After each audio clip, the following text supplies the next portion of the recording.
සුබ දිනයක් වේවා මිත්‍රවරුනි. අපි ඊයේ එක්සත් ජාතික පක්ෂයේ රනිල් වික්‍රමසිංහ මහත්මයාත් ශ්‍රී ලංකා නිදහස් පක්ෂයේ මෛත්‍රීපාල සිරිසේන මහත්මයාගේ නායකත්වයෙන් තියෙන ආණ්ඩුවේ කෙරුවාව මේ රටේ ජනතාවට පැහැදිලිව පෙන්වන්න කරා. ඔවුන් මේ රටේ ප්‍රජාතන්ත්‍රවාදී අයිතියට ජනතාවගේ අයිතියට ඊයේ ප්‍රබල ලෙස ප්‍රහාරය කළා. මිනිස්සු පාරට බැස්සේ මිනිස්සු කිසි දෙයක් ඉල්ලන්නේ නෙමෙයි. තමන්ගේ භූමියේ අයිතිය කාටවත් දෙන්න එපා කියන කාරණේ විතරයි ජනතාව තමන්ගේ ගම්බිම් වල අයිතිය තමන්ගේ භූමියේ අයිතිය පිළිබඳව ප්‍රශ්නයකට තමයි ජනතාව ඊයේ පාරට බැලුවේ. ඒ ජනතාවට ඊයේ පොලිස්පතිවරයා ඍජුව මැදිහත් වෙලා පාතාලේ මැරවරය සමග මේ මෙහෙයුම ක්‍රියාත්මක කළේ. වගකීමකින් මම කියනවා මැරවරය කොළඹේ බ්ලූ මැන්ඩල් ප්‍රදේශයේ මරදානි සුදුවැල්ලේ කොළොන්නාවෙන් මේ පාතාලය රැගෙන ගියා. මේ මැරවරය පහර දෙන ආකාරය සාමකාමී උද්ඝෝෂණ සහභාගී වෙන මිනිස්සුන්ට පොලිසිය ආරක්ෂාව ඇතුව ගල් මුල් වලින් පහර දුන්නා. ඔබගේ ආයතනවල වීඩියෝ දර්ශන වලින් ඔබට බලන්න පුළුවන් පොලිසිය ආරක්ෂාව ඇතුව තමයි ගල් මුල් වලින් පහර දුන්නේ. ඒක කාන්තාවක් දකුණු පළාත් සභා මන්ත්‍රීවරයෙක්ගේ බිරිඳක් ගල් අරගෙන පහර දෙනවා. රූපවාහිනී මාධ්‍ය ඔස්සේ ඊයේ ප්‍රවෘත්ති වල වාර්තා කළා. නීතිය නමන පොලිස්පති මේව කවුරුත් දැකලා නැහැ. හැබැයි ගම්බිම් වල තමන්ගේ ඉඩ භූමියේ අයිතිය වෙනුවෙන් සටන් කරපු මිනිස්සු ඊයේ බන්ධනාගාරගත කරලා ඒ මිනිස්සු පීඩාවට පත් කරලා තියෙනවා. මේ මොකටද ලෑස්ති වෙන්නේ? මේ මිනිස්සුන්ට හිරිහැර කරලා මේ බලහත්කාරයෙන් ක්‍රියාත්මක කරන්න උත්සාහ කරන්නේ මේ භූමියේ අයිතිය විවිධ සමාගම් වලට ඍජුව ලබා දෙන්න. මෙන්න මේ ප්‍රශ්නය බරපතලයි. වරාය නිර්මාණය කිරීමේදී පෙරපැවති රජය කර්මාන්ත පුරයක් සඳහා අක්කර 750ක් වෙන් කරලා තිබ්බා. ඒක අවුරුදු දෙකක් ගත වුණා මේ රජය ඇවිල්ලා. එක කර්මාන්ත ආයතනයක් මේ භූමිය ආරම්භ කරලා නැහැ. අක්කර 750ක් වෙන් කරලා තිබුණු කර්මාන්ත පුරවරේ එක කර්මාන්තයක් සඳහා ආයෝජකයෝ ගේන්න මේ ආණ්ඩුවට පුළුවන් කමක් ලැබුණේ නැහැ. අදට අවුරුදු දෙකක් ගත වෙන මේ ආණ්ඩුවට. එහෙම තියෙද්දි අක්කර 15000ක් කර්මාන්ත පුර හදන්න මේ රටට ආයෝජකයෝ කොහෙන්ද ගියේ? අක්කර 15000කට ආයෝජකයෝ එක ආයෝජකයෙක් ගත වුණු අවුරුදු දෙකකට ගෙනාවේ නැහැ. කර්මාන්ත දෙකයි ආරම්භ කළේ. එකක් Volkswagen කම්පැනි ගේනවායි කියලා අමු බොරුවක් ඇදවාලා ගිය සතියේ වෙනත් පෞද්ගලික දේශීය කර්මාන්තකරුවෙක් මෝටර රථ ඇසුරුම් කම්හලක් කියලා එකකට මුල් ගල් තිබ්බා.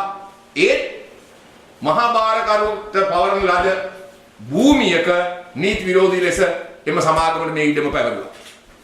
දෙවනුව රබර් කර්මාන්ත ශාලාවට කියලා හොරන ඒ දේශීය ව්‍යාපාරිකයෙක් විදේශී ආයෝජකයෝ මේ වෙනකොට ගත වුණු අවුරුදු දෙකේ කවුරුවත් ඇවිල්ලා නැහැ. එහෙම තියෙද්දි හම්බන්තොට වරාය හා මත්තල ගුවන්තොටුපළ ආශ්‍රිතව සංවර්ධනය කිරීම සඳහා මහින්ද රාජපක්ෂ ජනාධිපතිතුමා වෙන් කර තිබුණ අක්කර 750 එක ආයෝජකයෙක් ගේන්න බැරි වෙච්ච ආණ්ඩුවක් අක්කර 15000ක ඉඩම් කාටද දෙන්න ලෑස්ති වෙන්නේ කියන ප්‍රශ්නය මාතරින් වේවා මොණරාගලින් වේවා හම්බන්තොටින් වේවා මේ මිනි මරණ දෙන්න හදන්නේ කාටද කුමකටද කියන ප්‍රශ්නේ අපිට බරපතල ලෙස පැනනගනවා. මේදී ඔබට මතක් කර දෙන්නවා ගිය සතියේ ප්‍රවෘත්ති විදේශීය ප්‍රවෘත්ති මාධ්‍ය වාර්තා කළා බීජිං නගරේ පරිසරය අපවිත්‍ර වෙලා දුමින් වැහිලා පහුගිය සතියේ බීජිං නගරේ වැසියන්ට ජීවත් වීමට පුළුවන් කමක් නැතුව මුළු දහවල් කාලය පවා අඳුරේ පවතින තත්ත්වයකට බීජිං නගරේ පත් වෙලා තියෙනවා. සැකයක් තියෙනවා. පරිසර විරෝධී පරිසර දූෂණය කරන චීනයට මොකද ලංකාවේ ආයෝජනය කිරීමේ කර්මාන්ත බිහි කිරීමේ අවස්ථාවක් චීනයට නැහැ. කාරණා දෙකක් උනේ. එකක් අපේ රටේ විදුලි අවශ්‍යතාවය සපුරා ගන්න පුළුවන් කමක් නැහැ අපේ ආණ්ඩුවට. කර්මාන්ත ආරම්භ කරන්න අවශ්‍ය විදුලිය උත්පාදනය කරලා නැහැ අපේ රට. ඒ නිසා අලුතෙන් විදුලිය සපයන්න පුළුවන් කමක් නැහැ කර්මාන්ත ශාලා වලට. එක කාරණයක්. අනික මිනිස් ශ්‍රමය අපේ මිල අධිකයි. චීනයේ මිනිස් ශ්‍රමය මිල ඉතාමත් පල්ලෙහා මට්ටමක තියෙනවා. ඒ නිසා මෙහි ආයෝජනය කරලා කුමන සමාගමකටවත් තමන්ගේ නිෂ්පාදනය ලාභදායී මිලකට යම් නිෂ්පාදනයක් කිරීමේ හැකියාවක් නැහැ. එහෙම තියෙද්දි චීනයට මේ සඳහාම දීමට උත්සාහ කරනවා නම් බරපතල ප්‍රශ්නයක් මතුවෙනවා බීජිං නගරයේ ඇතිවෙන පරිසර විනාශයෙන් වළක්වා ගැනීම සඳහා චීන ජනතාව ආරක්ෂා කර ගැනීම සඳහා චීනයේ පරිසරයේ දූෂණය වෙන කර්මාන්තශාලා වහාම ඉවත් කිරීමේ අවශ්‍යතාවයක් ඔවුන්ට ඇති වී තිබෙනවාද කියන ප්‍රශ්නය මතුවෙනවා. මේ කර්මාන්ත ලබා දෙන්න කිසිම වෙන රටක් ගැන කතා කරන්නේ නැහැ රනිල් වික්‍රමසිංහ මෛත්‍රීපාල සිරිසේන. නායකයෝ දෙන්න.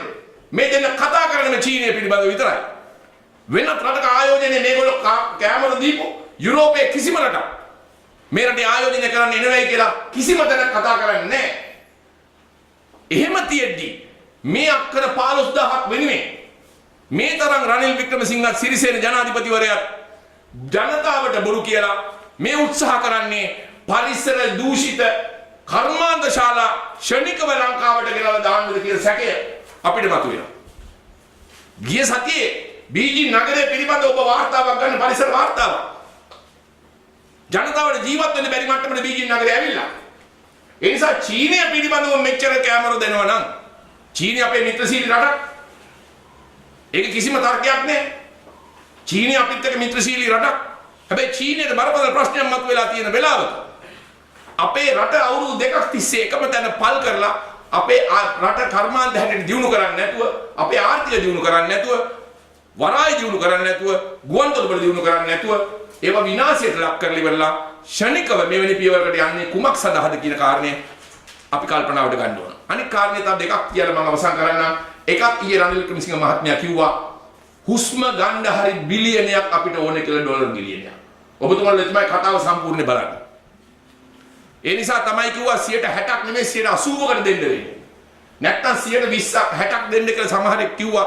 හැබැයි එහෙම දීලා පුළුවන් කමක් නැහැ. එහෙම දුන්නොත් වැට් තව 100ක් වැඩි කරන්න වෙනවා. හැබැයි බිලියනයක් අපිට මේ අවුරුදු ජෝඩ කරනවා. ඒක ගන්න අපි කොහොමද මේ දේ කරන්න ඕනේ කිව්වා. අනිත් කාරණේ තමයි අපේ ලේකම්තුමා පක්ෂයේ ලේකම්තුමා සාගර කාර්යෝසමතුමා කිව්වා වගේ මෛත්‍රීපාල සිරිසේන ජනාධිපතිතුමා මේ රටේ ජනතාවට වරින් වර බොරු කියනවා. ඊයේ පැහැදිලිව මෛත්‍රීපාල සිරිසේන ජනාධිපතිවරයාගේ නියෝජිතයා වරාය බාර ඇමතිවරයා අර්ජුන රණතුංග ඇමතිවරයා කියනවා අපේ ලේකම්වරු කිවිසුමක් අස්සම් කරලා තියෙනවා කියලා. පැහැදිලිව අර්ජුන රණතුංගේ කතාව ඊයේ කියනවා. පැහැදිලිව ඊයේ ප්‍රකාශ කළ අර්ජුන රණතුංග අපේ ලේකම්වරු කිවිසුමක් අස්සම් කරලා තියෙනවා. හැබැයි අපිට අපේ නායකයෝ දෙන්න උපදෙස් දීලා තිනවා මේ ගැන තව කන්සෝලා බලා කටයුතු කරන්නයි කියලා. තවත් බොරුවක් කිව්වා. මෙන්න මේ විදිහට බොරුවෙන්ම තමයි මේ කාරණාව යන්නේ. ඔබ හිතන්න එපා ඉඩම් භූමිය අයිති ඉල්ල මිනිසුන් විතරක් නෙමෙයි. ඊයේ හිරු මාධ්‍ය ආයතනයේ කැමරාව පැහැරගත්ත අගමැති ආරක්ෂක අංශයේ පොලිස්පතිවරයා ඉද්දි. පොලිස්පතිවරයා ඉද්දි.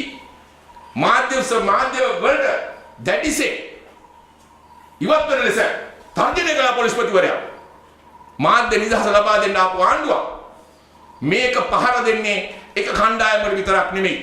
මාධ්‍යට, රටේ සිවිල් ජනතාවට, දේශපාලඥයින්ට, සියලුම සංවිධාන වලට, ගොවි ජනතාවට මේ හැම කෙනෙකුට පහර දීම මේ රජය මේ වෙනකොට ක්‍රියාත්මක කරලා තියෙනවා. ඔවුන්ට මේ මැරබලකම් කරගන්න පුළුවන්කමක් ලැබිලා නැහැ. රජයේ නිලධාරීන් සඳහා පූර්ණ සහයෝගය නොදෙන නිසා තමයි ඔවුන්ට සිදු වුණා මීට සති කිහිපයකට ඉස්සෙල්ලා නාවික හමුදාපති යොදවන්න රටක හමුදාපතිවරයෙක් යොදවන්න අවස්ථාවක් නැහැ.